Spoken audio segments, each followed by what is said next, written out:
अस्सलाम वालेकुम Yusuf and whoever else is listening, specially parents. मैं आज यूनिट 15 है इलेक्ट्रोस्टैटिक का चैप्टर 15 फिज़िक्स 10 फेडरल बोर्ड का मैं डिस्कस कर रहा हूँ। Topic 15-3.5 a surface charge can be induced on insulators by polarisation. This is part of charging and discharging topic of 15-3। ठीक है। इसमें जो की कॉन्सेप्ट्स है पहले मैं आपको बताऊँगा, की पॉइंट्स टेक होम, और फिर हम आगे इसको रीड थ्रू करेंगे। सही है। अच्छा सर, इसमें जो की पॉइंट है ना, ये चार्जिंग बाय पोलराइजेशन बता रहा है, और ये पोलराइजेशन का कॉन्सेप्ट एक्सप्लेन करेगा। ये जो है ना, एक बेसिक एग्जांपल इसकी रियल लाइफ में है, फोटोकॉपियर मशीन वो कैसे काम करती है।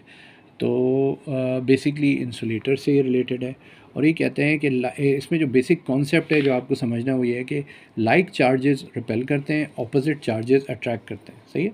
तो आपने ये समझना है। और overall positive charges are more mobile, so they have a greater net effect, यानी कि नेट मूवमेंट।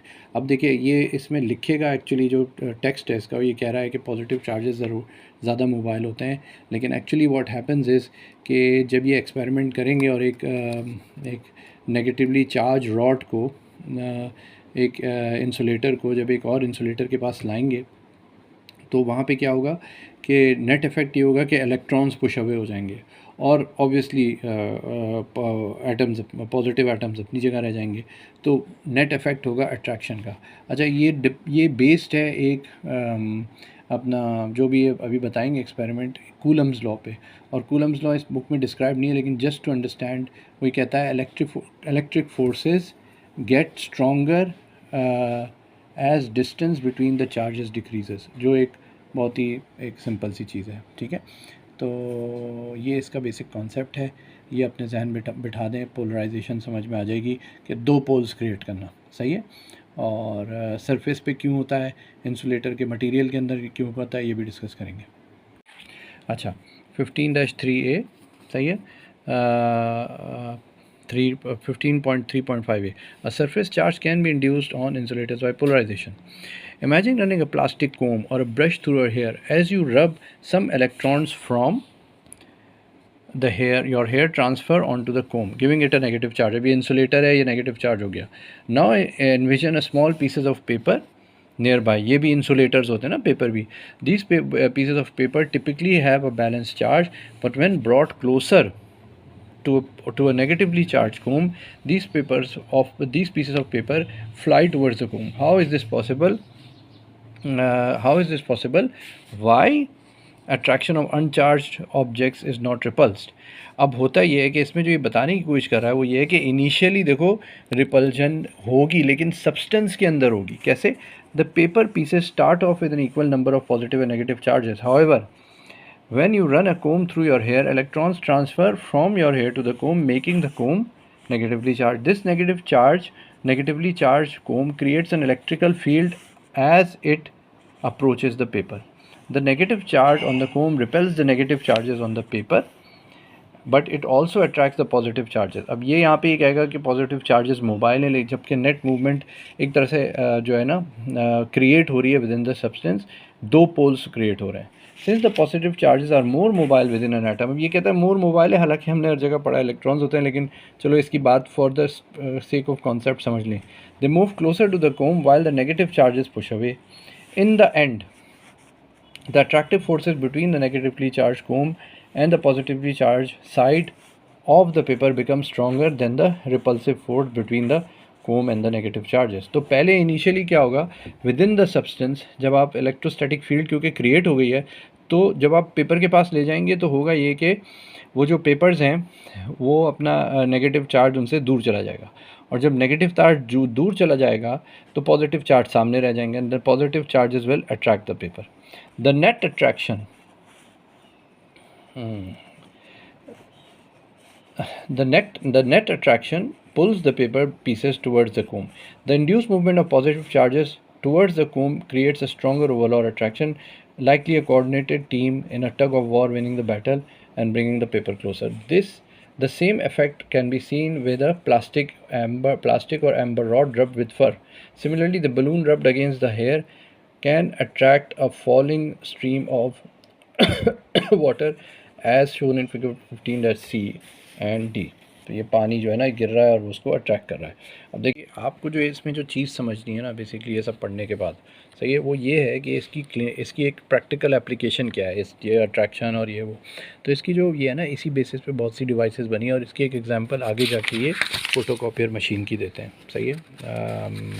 अगर आप ये देखते हैं कि फ़ोटोकॉपियर मशीन है, लेकिन थोड़ा सा इसमें जो कॉन्सेप्ट है वो बहुत ज़्यादा क्लियर नहीं होता। जब आप फ़ोटोकॉपी की मशीन की भी एग्जांपल पढ़ते हैं तो आपको समझ में नहीं आता, क्योंकि एक्चुअली जो रियल कॉन्सेप्ट है जो आपको क्लियर होगा जब आप जाके इलेक्ट्रॉनिक्स का चैप्टर पढ़ेंगे। So you don't have to worry about it, I am just going to summarise how a photocopier machine works, ताकि आपको समझ में आए कि जो है ये वर्किंग कैसे होती है। अब देखिए फ़ोटोकॉपियर मशीन में क्या होता है, बेसिकली एक ड्रम होता है, सही है, एक ड्रम होता है, एक टोनर होता है, ठीक है, और एक रोलर होता है जिस पे पेपर जाता है, सही है, और बाद में एक हॉट रॉड्स होती हैं जिससे वो पेपर गुजर के सॉलिडिफाई हो जाता है इंक उसके ऊपर, सॉरी, ठीक है, सॉलिडिफाई। अब होता ये है कि देखिए ये जो रोलर होता है ना, ये बेसिकली इस पर एक हाई वोल्टेज देके इसको इलेक्ट्रिकली इसके सर्फेस को चार्ज कर देते हैं, सही है, पॉजिटिव नेगेटिव इस तरह पूरा सरफेस होता है ये, ठीक है।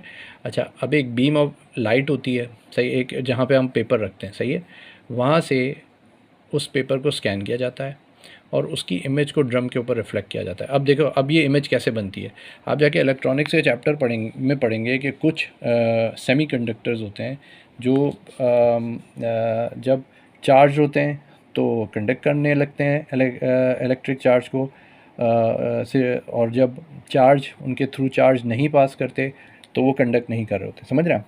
तो और आप ये भी पढ़ेंगे कि कुछ सेलेनियम ख़ास तौर से जो ड्रम्स के ऊपर होता है, बेसिकली फोटोकॉपी में ये सेलेनियम होता है, ये जो है ना लाइट सेंसिटिव होता है।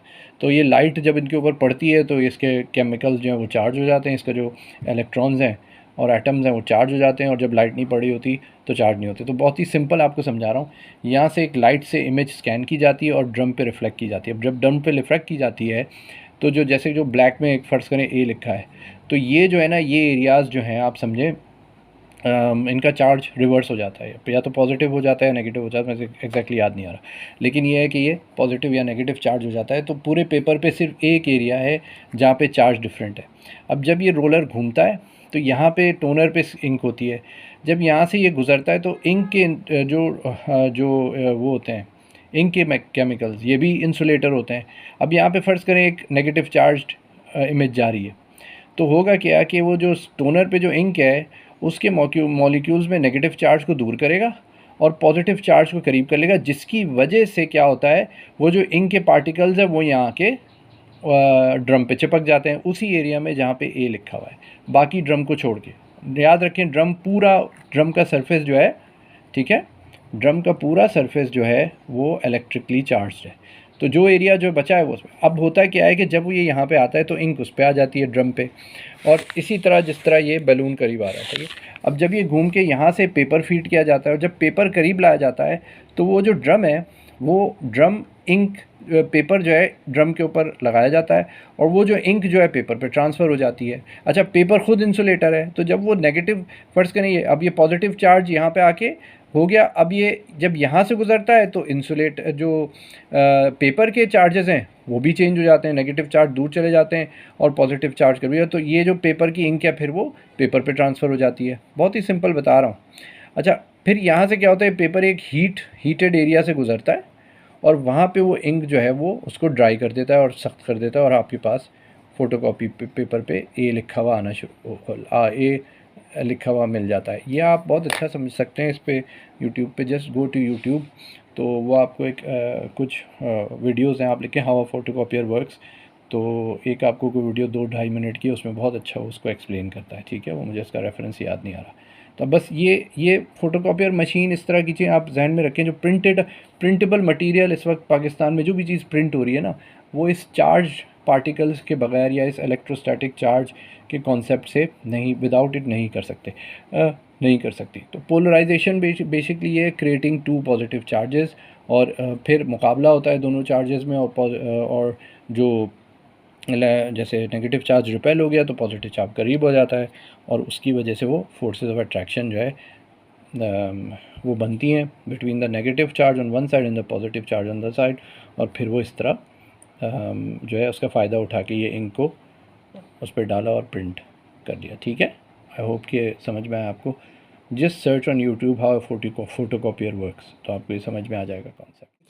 Just to complete the discussion, ये चार्जेस जो है ना कौन से होते हैं, ये मैंने हो सकता है आगे पीछे कर दिया हो ना, लेकिन ये आप जैसे मैंने आपको यूट्यूब पे आप सर्च करेंगे तो आपको एग्जैक्टली कौन से चार्जेस कहाँ बन रहे हैं वो आपको बताएगा। लेकिन at the end of the day आप ये सोचेंगे कि ये इंसुलेटर को क्यों क्यों यूज़ कर रहे हैं प्रिंट करने के लिए, जो मेटल को क्यों नहीं यूज़। अब ये ड्रम तो खैर देखिए मेटल का ही होता है, लेकिन इसके ऊपर जो सिलीनियम है वो सेमीकंडक्टर है। ठीक है, सर्टेन कंडीशन कंडक्ट करेगा, सर्टेन कंडीशन में इंसुलेटर होगा।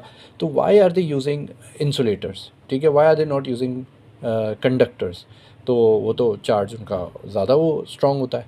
लेकिन इसका बेसिकली इसको समझने के लिए आपको वापस आना पड़ेगा। ठीक है, you will have to go and read about this conductors insulators.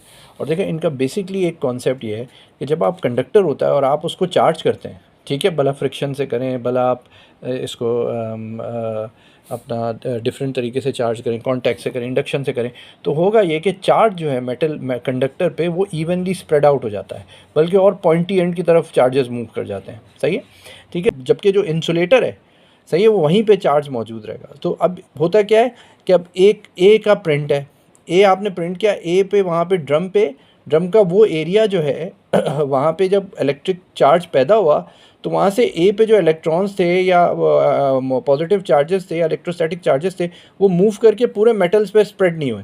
सही, क्योंकि वो इंसुलेटर है।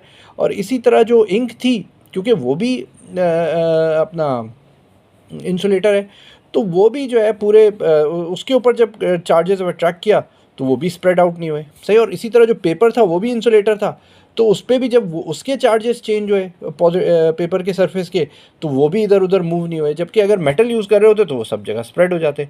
तो ये चीज़ समझना है कि यहाँ पे बेसिकली जो कॉन्सेप्ट है ना, इसको इन्होंने यूज़ करके, जो भी था जिसने ये चार्ज डिस्ट्रीब्यूशन देख के उसने ये इलेक्ट्रोस्टैटिक फोर्सेस जो है ना इनको प्रैक्टिकली यूज़ करना शुरू किया, जो भी था। ठीक है, I hope this was helpful.